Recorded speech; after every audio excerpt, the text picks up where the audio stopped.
après la Covid. Amen. Et je crois que c'était la première fois qu'on avait chanté Tu me demandes, tu me demandes. Et juste avant ça, tu pouvais sentir que dans l'atmosphère, quelque chose allait sauter, comme il dit. On s'est regardé avec Pasteur Luc, on a dit là, c'est parti. Le toit va sauter.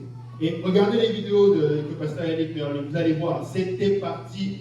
Mais alors, l'Esprit de Dieu est tombé, tout le monde sautait, ça criait. Tu peux sentir littéralement le point, le moment où la présence de Dieu tombe. Tu peux sentir la différence. Tu sais, des fois, on va être là, on saute. Mais ce n'est pas encore la présence manifeste de Dieu. Nous la faisons descendre par nos chants, nos danses, nos sauts. Je ne dis pas qu'il ne faut pas le faire, au contraire. Mais il faut pousser, pousser, pousser. Amen. Et tant qu'elle n'est pas descendue, nous ne nous arrêtons pas. Amen. Alléluia. Rien ne peut remplacer la présence de Dieu au milieu de nous. Amen. 1 Timothée 3,16 nous dit, et sans contredit, le mystère de la piété est grand. Celui qui a été manifesté en chair, justifié par l'Esprit, vu des anges, prêché aux gentils, cru dans le monde, élevé dans la gloire. Amen. Remarquez bien, il ne dit pas la divinité est un mystère. Il dit la piété est un mystère. Amen. Nous savons qui est Dieu. Amen.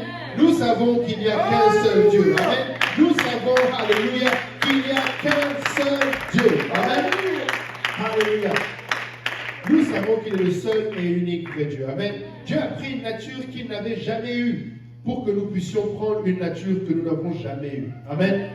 C'est pourquoi Jésus-Christ doit être à la fois Dieu et homme. 1 Timothée 2,5 nous dit, car il y a un seul Dieu et aussi un seul médiateur entre Dieu et les hommes, Jésus-Christ homme. Amen.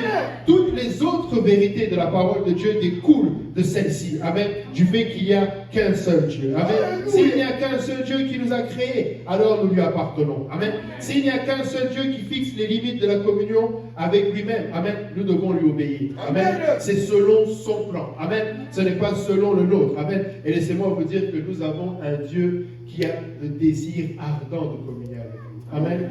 Vous savez, les gens, des fois, fuient l'Ancien Testament parce qu'on lui a donné une lourdeur. On a mis à l'Ancien Testament un boulet. C'est quand tu as un boulet, là, ça devient lourd. Tu ne peux rien faire, tu ne peux pas sauter. Amen. Tu sais, si tu veux qu'un corps plonge au fond de l'eau, mais lui, tu poids. Et il va plonger au fond de l'eau. Et l'Ancien Testament, dans la chrétienté, c'est ce qu'on a fait. On a mis un poids à l'Ancien Testament et les gens ont peur de lire l'Ancien Testament comme si c'était vraiment la loi, c'est lourd. Mais laissez-moi vous dire que c'est la révélation de Dieu. Le tabernacle qui est vraiment le symbole de la loi avec tout le processus, avec les Lévites, etc. Mais est-ce que vous vous rappelez comment le Seigneur a donné à Moïse le tabernacle? Il a dit, voici comment il m'adore. Le Seigneur a donné le tabernacle à Israël parce qu'il avait un désir qu'il vienne vers eux. Seulement, il ne pouvait pas venir n'importe comment vers Dieu. C'est pourquoi il leur a dit, voici comment il m'adore. Mais à partir du moment où il y avait le respect de tous les restes, tous les commandements, tu pouvais voir la manifestation de la gloire de Dieu. Amen. L'Ancien Testament, au contraire, on doit regarder, on doit sonder, on doit aller chercher. Parce que quand tu as la révélation de ce que Dieu veut, il va se manifester. Amen. Dieu n'a qu'un désir, c'est de se manifester au milieu de nous. Amen. Alléluia.